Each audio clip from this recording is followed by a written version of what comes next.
Hello, all you beautiful souls, and good morning. I'm Kendall, and today I want to talk to you about time. How much we have, who it really belongs to, and what we do with it all.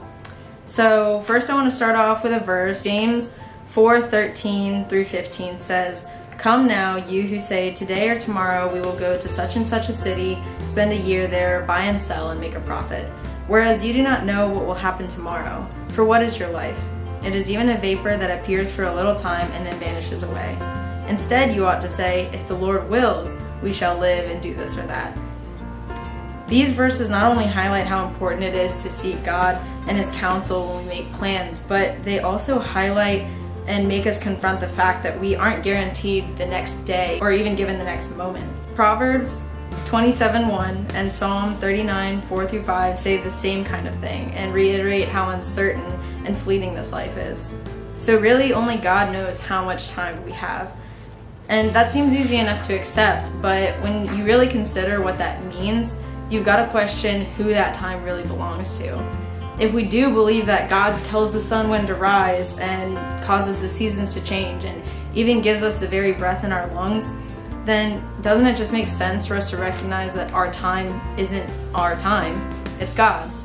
Yet all sorts of demands are placed on us, and they try to make us think that our time actually belongs to those things. At one end of the spectrum, you've got grades and degrees, paychecks and promotions, and even feelings of obligation to our family and friends, and they all tend to make us feel like we don't have control over our own time.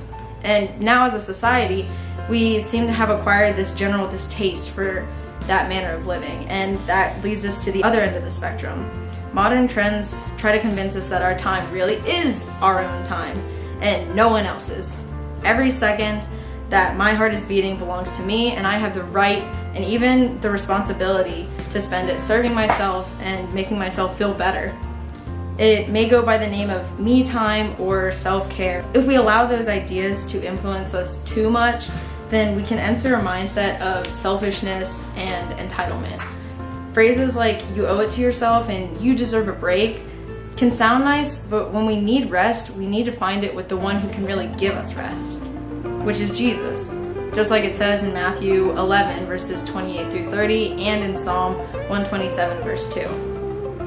And to give you a short testimony this morning, for the past few weeks I found myself consumed by every academic challenge that's come my way.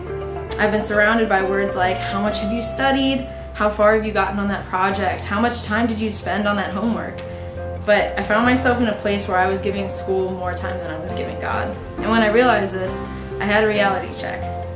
I decided the night before a huge exam that instead of spending all night studying and doing assignments, that I would study for a few minutes and then I would just pray and read the Bible for the rest of the night. In the following days, I received the highest exam score that I've gotten this entire semester. Deadlines were pushed back on assignments, and I felt renewed and rested for the first time in several weeks. All of that time that I had sacrificed that night in reading and prayer, the Lord gave right back to me again. And all that being said, I think the hardest question to answer right now may be, what then are we supposed to do with our time exactly? And knowing that it is a gift, and knowing that I've said all these things, it's not to bash on working hard or spending quality time with loved ones or just taking time away from all the craziness of life.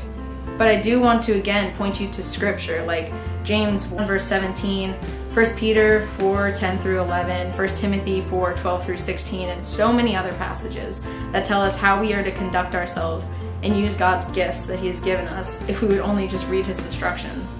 So maybe we can put things in perspective by viewing every moment as a gift from God. I'll leave you with Colossians 3 verse 23 through 24, which says, "And whatever you do, do it heartily as to the Lord and not to men, knowing that from the Lord you will receive the reward of inheritance, for you serve the Lord Christ."